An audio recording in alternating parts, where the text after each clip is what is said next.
Nous allons prier, laisser ces temps de la Seigneur. Qui a bien parlement.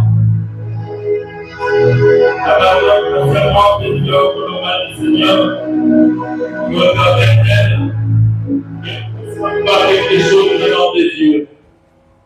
Prions le Seigneur, alléluia. Oh Yahweh.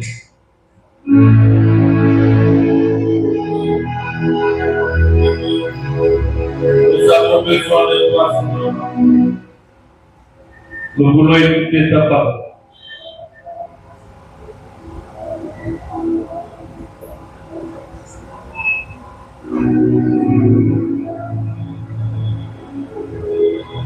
Sois le Dieu de ce temps. En tout ça, pendant ta serment, accepte notre appel, Seigneur, que nous puissions écouter ta parole. Sois honoré. Au nom de Jésus.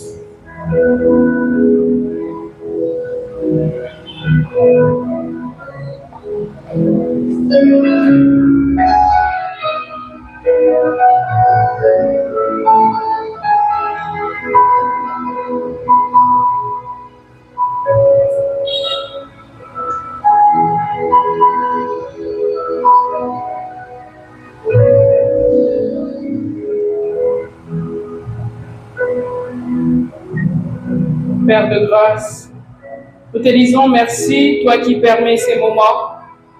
Nous te remercions, toi qui permets ces instants, toi qui nous as fait grâce de nous tenir au-devant de ta présence, mon Dieu. Merci pour ce privilège que tu nous donnes en ce matin. Merci, Père éternel, Dieu, pour le souffle de vie de chacun. Merci pour les familles bénies, les familles guéries, les familles transformées, restaurées. Merci, Père éternel, Dieu, car tu as préservé chacun d'entre nous. Merci parce que nous nous tenons encore en cette journée, mon Dieu, en cette matinée, pour te rendre grâce. C'est comme ça, ensemble, avec le peuple, nous disons Amen, Amen. Est-ce que nous pouvons faire des ovations à Jésus-Christ en acclamant très fort? Est-ce que nous pouvons acclamer pour le Seigneur Jésus? Si tu fais les millions, ce n'est pas un péché, Est-ce que tu peux pousser les cris de joie? Il est écrit clairement dans la parole que tout ce qui respire nous l'éternel. Ta façon de louer l'éternel est en train de m'étonner. Est-ce que tu peux faire des ovations au Seigneur? Est-ce que tu peux reconnaître la grandeur de Dieu? Est-ce que tu peux reconnaître la grandeur de Dieu en poussant des cris de joie? Alléluia. Gloire au Seigneur. Nous sommes gracieux de nous tenir au-devant de vous en cette matinée. C'est une grâce de nous tenir au-devant du peuple du Seigneur. Et nous bénissons le Seigneur pour sa grâce et pour sa miséricorde. Rapidement, nous sommes dans Ésaïe 1, 18, 20. Si nous pouvons prendre nos Bibles et honorer la parole de Dieu. Merci de nous tenir debout.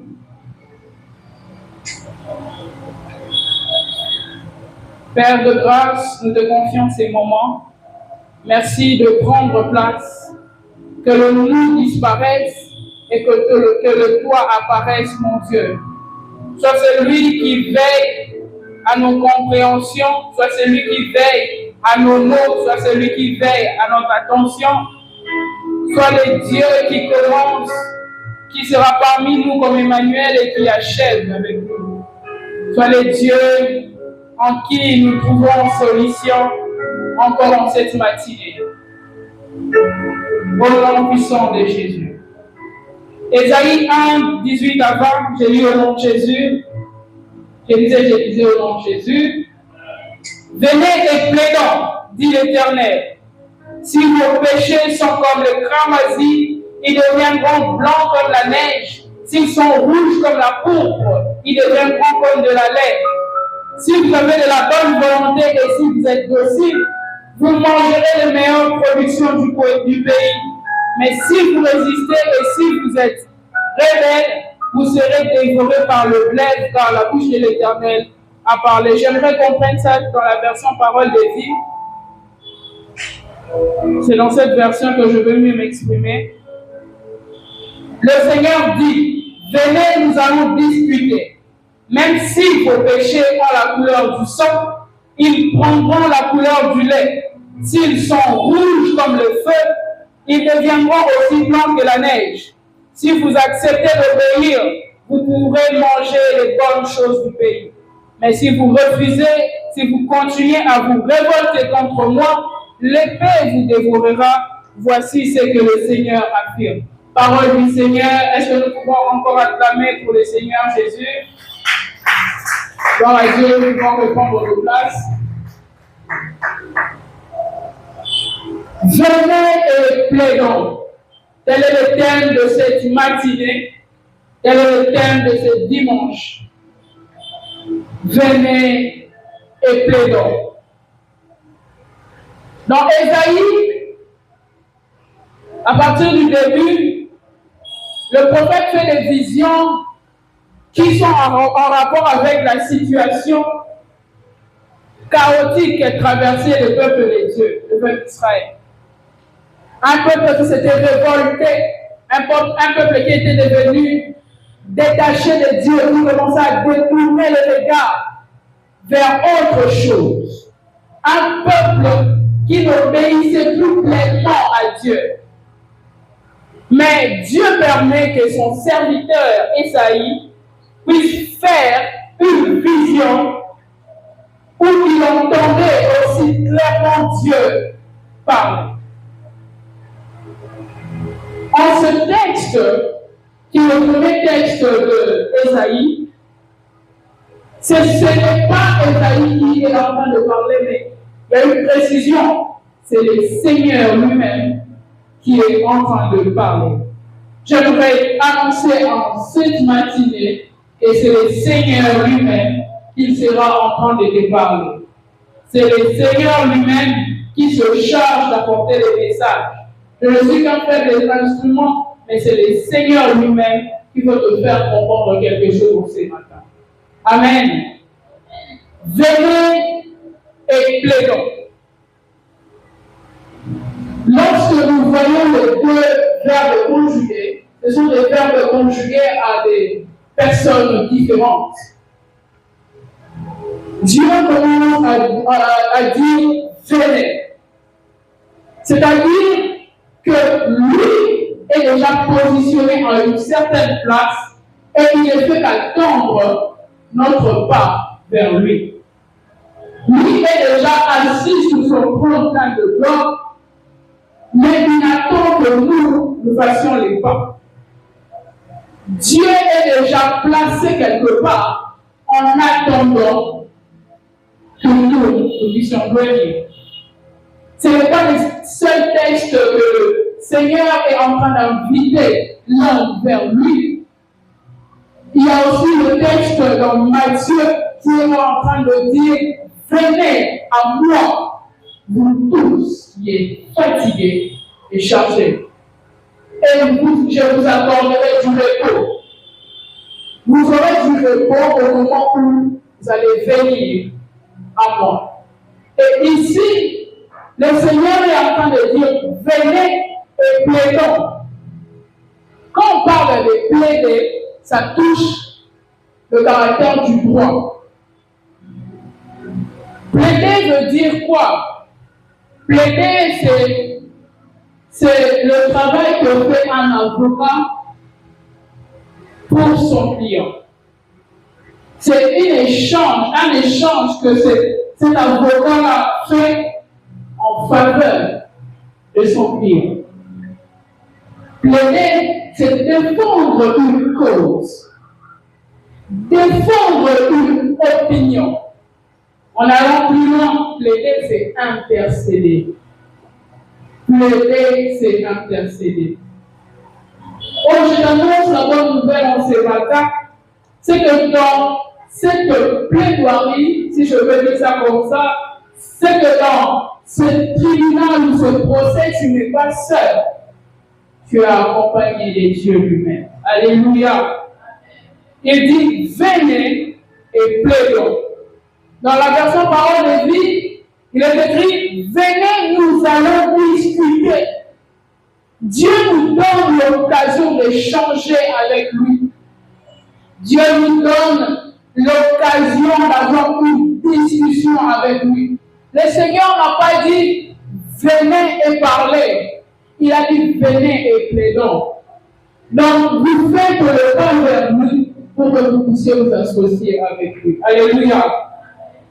C'est en d'autres termes une invitation à la repentance, une invitation au changement de vie, une invitation à une prise de conscience, une invitation à venir vers Dieu pour une nouvelle ère, pour de nouvelles choses. Venez et défendons une cause. Quelle est cette cause? La parole de Dieu est en train de dire, même si vos péchés ont la couleur du sang, ils prendront la couleur du lait. S'ils sont rouges comme le feu, ils deviendront aussi blancs que la neige. Vous allez plaider pour que votre changement de vie puisse atteindre un résultat quelconque. Et c'est pour cela, le Seigneur nous fait comprendre que nous sommes dans un temps de grâce, que nous ne pouvons pas faire les choses de nous-mêmes, que nous devons faire les choses accompagnées de lui, que pour que nous puissions avancer, pour que nos péchés soient pardonnés, nous devons nous allier avec lui, nous devons nous rassembler avec lui. À la grande différence, au temps de la loi, les hommes devaient faire des efforts pour obtenir le pardon de Dieu. Il fallait qu'ils puissent emmener des chèvres, des bœufs, des vaches, tout type d'animal pour un certain nombre de péchés. Mais le Seigneur, lorsque nous montons juste avant, le Seigneur avait marre de ce sacrifice-là. Parce qu'il dit, lorsque vous venez avec ce sacrifice, vous sacrifiez pour le pardon de vos péchés. Mais lorsque vous sortez juste dans les rues, vous reprenez dans la même vie. D'autres personnes au temps de la loi venaient juste parce qu'il y avait l'argent qui était en train de faire en sorte qu'ils aient cette possibilité de payer leurs péchés. L'homme était devenu orgueilleux parce qu'il sait que de toute façon, même si je pêche, je saurais payer mon péché par un animal quelconque. Mais leur cœur ne changeait pas. C'est comme ça le Seigneur a fait, je peux dire, cette différence entre le temps de la loi et le temps de la grâce. J'aimerais que nous puissions monter un peu plus haut dans Ésaïe, toujours le premier verset, mais le premier chapitre, mais au 15e verset. Il est écrit, quand vous étendez les mains pour prier, je détourne mon regard. Même si vous faites beaucoup de prières, je n'écoute pas. Vos mains sont couvertes de sang, lavez-vous et rendez-vous purs. Éloignez de mes yeux vos mauvaises actions, arrêtez de faire le mal. Apprenez à faire le bien, recherchez à respecter le droit. Ramenez dans le bon chemin celui qui écrase les autres par l'injustice. Défendez les droits des orphelins. Prenez en main la cause des veuves. En ce texte, nous voyons que c'est Dieu qui donne la responsabilité totale à l'homme pour qu'il puisse lui plaire. Dieu donne à l'homme une responsabilité totale pour que l'homme puisse savoir lui plaire. Ce qui est différent du verset 18 qui dit « Venez et plaidons ». Parce qu'au verset 16, il dit « Lavez-vous, rendez-vous purs ». Donc, fournissez des efforts de votre côté. Fournissez les efforts de votre côté pour que vous puissiez devenir agréable à mes yeux. Lorsque nous descendons dans le verset 18, il dit, même si vos péchés ont la couleur du sang, ils prendront la couleur du lait. J'aimerais annoncer à quelqu'un que nous avons le privilège d'être dans le temps de la grâce. Le temps où l'homme ne fait plus les choses par ses propres efforts, mais l'homme fait les choses accompagné de Jésus. L'homme devant le Seigneur, je bénis le Seigneur. Parce que ici, lorsqu'on parle de plaider, on parle de l'avocat qui prend parole pour son client. Alors que nous, étant enfants de Dieu, nous avons l'avocat auprès du Père. Alléluia. Notre avocat auprès du Père, c'est Jésus-Christ lui-même. Lorsque Dieu se met en position de nous appeler pour plaider, il prend la position d'avocat auprès de nous afin que nous puissions faire monter notre repentance. Alléluia. Et il se fait que pour que nous puissions être agréables aux yeux de Dieu, il nous faut être lavés par le sang de Jésus. Même si tu es sale, en fait, on n'est pas trop sale pour venir à Jésus. On n'est pas trop sale. D'autres personnes, pour venir à Jésus, ils disent il faut que j'attende à couper mes cheveux, à bien m'habiller. Non, c'est parce que Dieu a dit. Dieu a dit viens tel que tu es. Dieu est en train de dire viens tel que tu es. Avec tes défauts, avec ses problèmes. Dieu n'attend pas que tu finisses d'avoir le problème. Dieu n'attend pas que tu puisses t'améliorer de ton côté, mais Dieu te demande de venir d'abord. Venons auprès de Dieu. Venons auprès de Dieu et trouvons solution à ce problème. Que le péché puisse nous lâcher. Que le péché qui est la nature contraire à la volonté de Dieu ne soit plus notre partage. Pourquoi? Parce qu'auprès de nous, nous avons Jésus lui-même qui est notre défenseur auprès du Père. Le même signe du verset 16 est différent du même signe du verset 18. Dans le verset 16, le Seigneur est en train d'envoyer le peuple qui puisse se laver de leurs propres efforts. Frères et sœurs, nous devons comprendre le temps de la grâce. Ce temps n'est pas un temps avec lequel on peut jouer disant que de toute façon, Christ est mort pour nous, mais nous devons saisir la valeur du temps de la grâce. Lorsque l'homme essayait à fournir les efforts pour plaire à Dieu, sa louange ou sa récompense ne manquait pas convenablement. Mais lorsque Dieu, j'aimerais faire une illustration, lorsque nous sommes en Jésus-Christ, nous pouvons dire que ce photo est Jésus. Avant que l'on puisse bien nous voir, il faut qu'on voie d'abord Jésus-Christ. C'est comme ça notre vie lorsque nous sommes cachés en Christ. Lorsque Dieu, avec la grande colère qu'il a contre le péché, lorsqu'il voit Jésus-Christ, il apaise son cœur. Il apaise son cœur. Parce que Jésus s'est donné à la croix pour nous. Jésus s'est donné à la croix pour nous sauver. En ce matin, c'est juste une petite exhortation pour te faire comprendre ce que Dieu veut de nous. Venez, nous allons discuter. Même si vos péchés ont la couleur du sang, ils prendront la couleur du lait.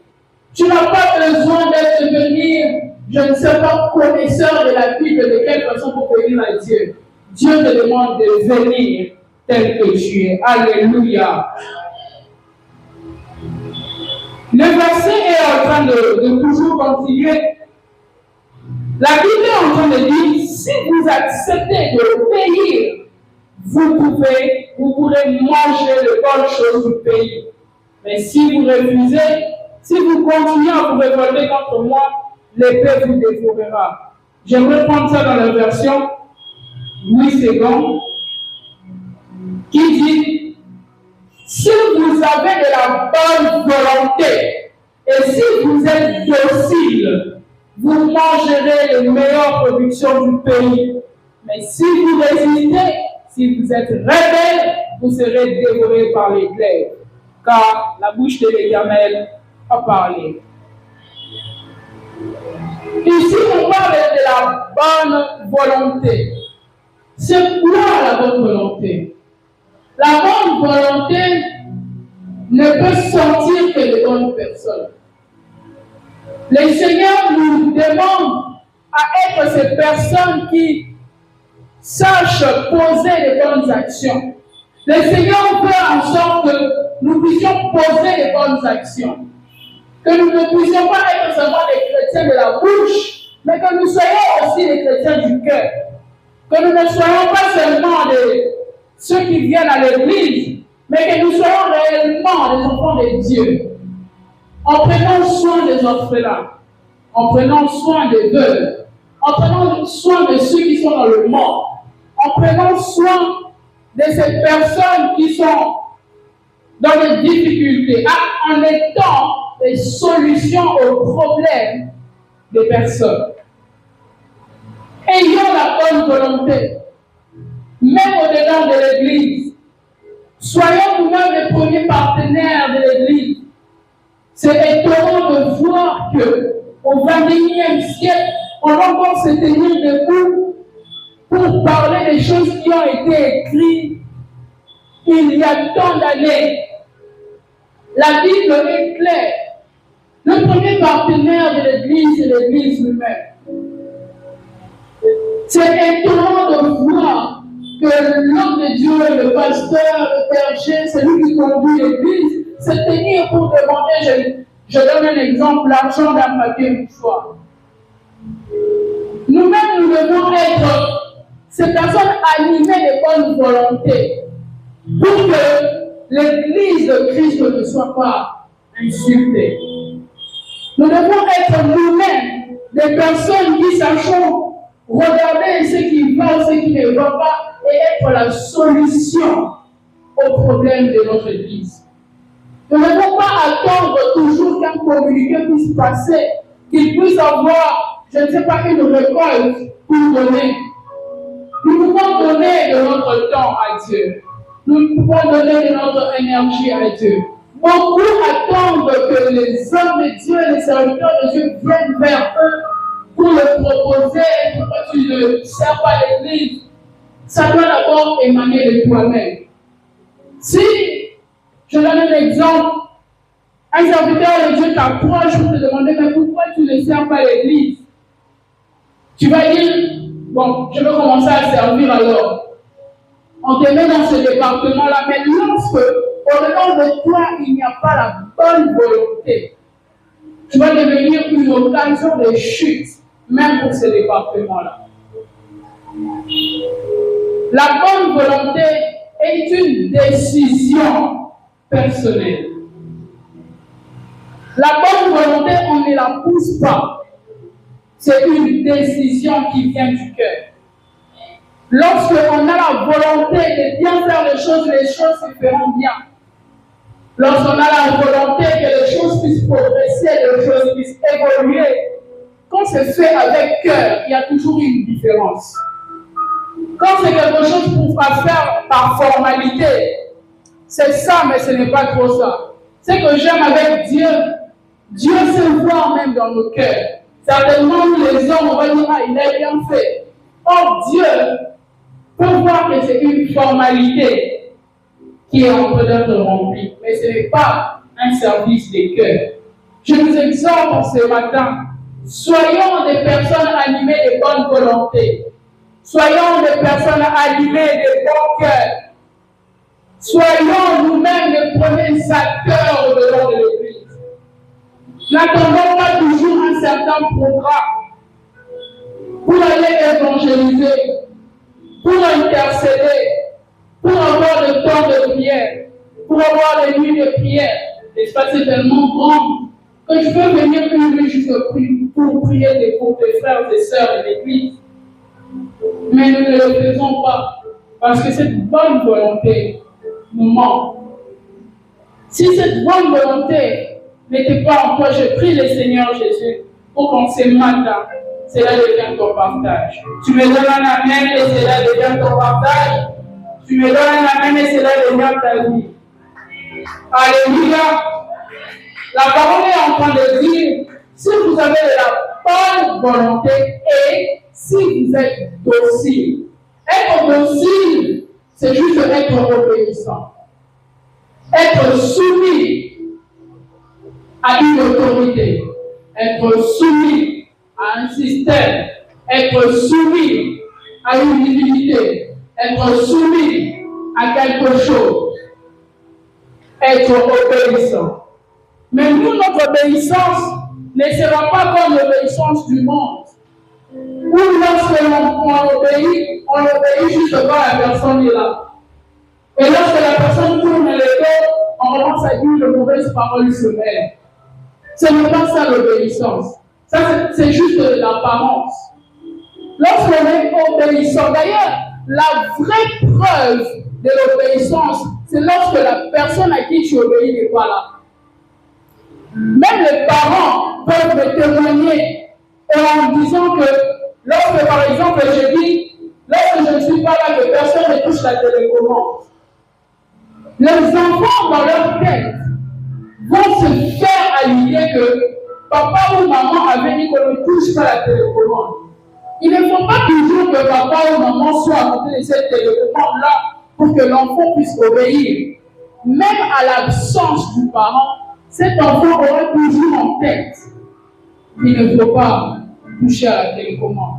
Notre obéissance ne doit pas dépendre de la présence physique des yeux. Notre obéissance à Dieu doit se faire de manière continue. Imaginez si les disciples, quand Jésus est monté, quand Jésus est parti, si les disciples n'étaient pas obéissants, aujourd'hui, toi et moi, peut-être qu'il n'y aura pas d'église. Les disciples ont persévéré à être obéissants dans ce qui a été prêché. Les principes que Jésus avait laissés aux disciples, c'est ce qu'ils ont travaillé dessus. Et d'ailleurs, on a reconnu les disciples comme chrétiens à l'absence de Jésus.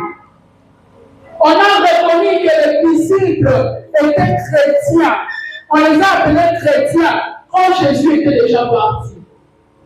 Est-ce que lorsque tu sors juste de ces bâtiments, est-ce qu'on peut aussi t'appeler, on peut t'appeler chrétien, on peut t'appeler aussi disciple de Jésus?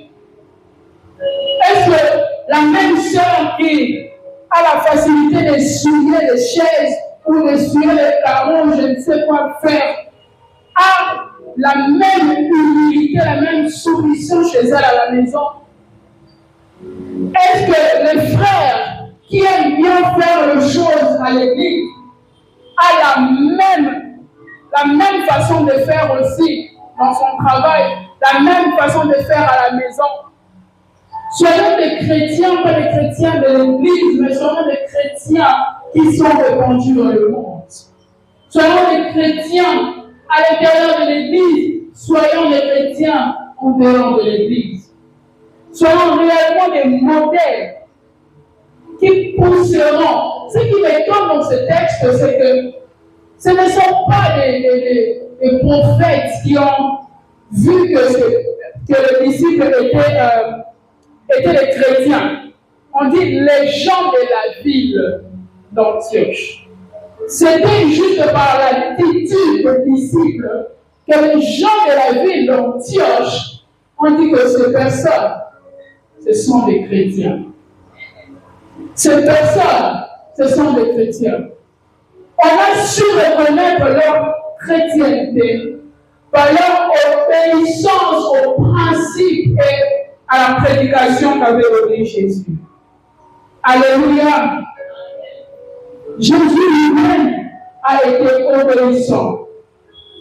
La parole est en train de dire dans Philippiens 2 qu'il a été obéissant jusqu'à la mort de la croix. Ça même c'est un autre sujet. On a parlé de la mort, et de la mort de la croix. Christ s'est rendu obéissant juste pour accomplir la mission. Si Christ n'était pas obéissant, aujourd'hui, toi et moi, nous n'allons pas être appelés sauvés. Si Christ n'était pas obéissant à Dieu, toi et moi, aujourd'hui, on ne comprend même pas pourquoi on allait se réunir. Parce qu'on allait toujours continuer à chercher les chèvres, les vaches, pour chercher le pardon de Dieu. Mais Christ, le modèle par excellence, se donnait en obéissance à Dieu pour que toi et moi, aujourd'hui, nous soyons appelés sauvés. Pour cueillir les meilleures productions du pays, soyons des personnes qui, comme la Bible l'a dit, qui sont animés de la bonne volonté et qui sont dociles ou obéissants. Si vous voulez cueillir les meilleurs fruits du pays, soyons animés de la bonne volonté et soyons dociles. Si nous voulons bénéficier de la bénédiction de Dieu qui nous fait suivre de notre chagrin, soyons animés de la bonne volonté et de l'obéissance à Dieu. Que Dieu nous bénisse. Que Dieu nous bénisse. Est-ce que nous pouvons acclamer le Seigneur Jésus? Est-ce que nous pouvons acclamer Jésus? Tu vas juste incliner ta tête. Tu vas dire, Seigneur, merci pour cette parole. Fais en sorte que cette parole puisse prendre corps en moi. Que je sache m'approcher vers toi pour que ma qualité de vie puisse changer. Pour que je ne puisse pas seulement rester dans mon plan avec mon péché, mais pour que Père éternel, Dieu, mon péché puisse de la couleur du sang, de la couleur du lait. Que mon péché puisse être changé. Je ne veux pas changer mon péché par moi-même. Je veux plaider avec toi. Je veux être accompagné de toi pour que les choses changent dans ma vie. Que ma qualité de vie chrétienne aussi puisse changer. Si je n'étais pas animé de bonne volonté, si je n'étais pas docile ou obéissant, que je sache changer. Seigneur Jésus, nous te prions en ce matin, Père de grâce, merci pour cette parole, qu'il te plaise, ô Seigneur, de nous rendre, Seigneur Jésus, à l'image que tu veux de nous. Les personnes sont suivies, des personnes cachées en Christ. Que nous puissions réellement être ces personnes qui sachent faire la différence dans la qualité de vie. Que nous puissions être animés de bonne volonté, que nous soyons obéissants, que nous ne soyons pas seulement les chrétiens de l'Église, mais que nous soyons des témoignages vivants dans le monde, que nous soyons des évangiles ambulants, Père de grâce, fais-le-nous des chrétiens nombreux. Fais-le-nous les pauvres et les amitiés. Seigneur, le Père chrétien.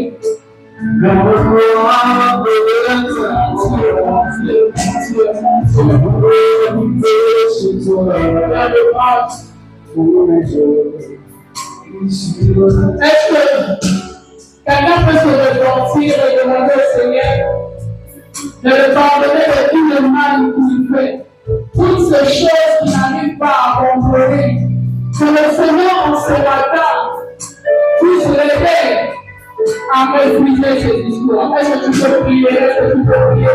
Si ce n'est pas toi, est-ce que tu peux prier même pour un membre de ta famille, même pour un membre de l'église, en disant, Seigneur, je veux abandonner ce péché, mais je n'arrive pas à le laisser. Je n'arrive pas à contrôler. Mon Dieu, mon Dieu, mon Dieu, nous voici encore devant de toi. Nous nous repentir, Jésus. Nous voulons nous repentir, Seigneur, à tes pieds, Seigneur Jésus. En ce matin, nous te demandons et nous garder, de nous garder avec toi, de nous garder sur ta bouche, au bas de ta croix, de nous garder dans ta vie. Pardonne-nous de toutes ces choses que nous n'avons pas laissées. Père de grâce, s'il te plaît, je le fais, mais pour moi, m'encourage, dans le sang de Jésus. Dans le sang de Jésus. Rapidement, nous allons aussi prier pour les offrandes. Et pour ton offrande ce matin, tu demandes au Seigneur de par ton offrande et quelque chose se passe dans ta vie. Prions au nom de Jésus. Encore, Père éternel Dieu, Père éternel Dieu, merci Seigneur Jésus de ce culte. Reçois nos offrandes, Seigneur, ce matin. Aide-nous, Père éternel Dieu, à vivre une autre facette de toi ce matin. Je bénis chaque offrande, Seigneur, chaque main qui va donner, à ceux qui en avaient l'intention mais qui n'ont pas eu. Bénis de sorte que, Seigneur, prochainement, ils sachent apporter dans ta maison leur Dieu. Au nom de Jésus, nous avons ainsi prié. Amen. Est-ce que nous pouvons mettre nos offrandes? Seigneur, je te donne un parfum qui chante, un parfum qui danse, un parfum de mélodie. Lors de tout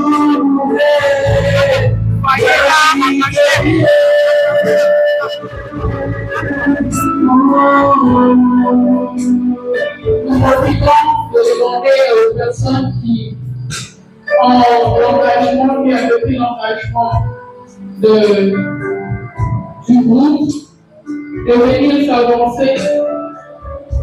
Et aussi pour ceux qui ont l'engagement de loyer, de venir le donner aussi.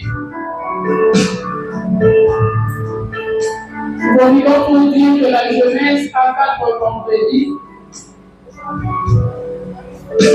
Ces 4 vendredis sont dénommés École du Savoir. Et vous êtes les bienvenus de 17h à 19h. Pour les loyers, pour le groupe, il n'y a personne.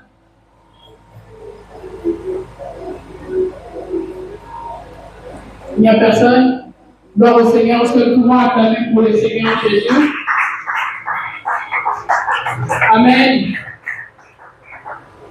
Nous pouvons nous lever pour clôturer ces moments. Père de grâce, nous te disons merci pour cette premier culte. Qu'il te plaise, ô Seigneur, de bénir chaque personne venue en ce lieu. Qu'il te plaise, mon Dieu, de préserver chaque famille représentée en ces lieux. Toi, Père éternel Dieu, qui s'est accordé des solutions aux problèmes, mon Dieu, mon roi, peu importe la taille des problèmes, accorde la solution. Donne la paix dans le cœur. Sois, Seigneur, avec chaque personne, même à leur retour.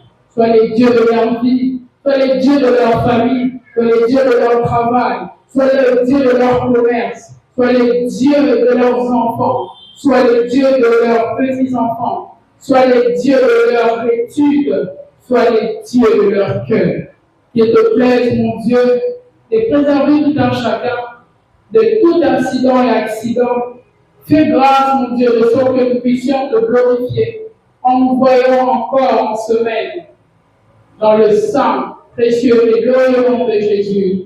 Nous disons Amen. Est-ce que nous pouvons acclamer pour le Seigneur Jésus? J'aimerais ajouter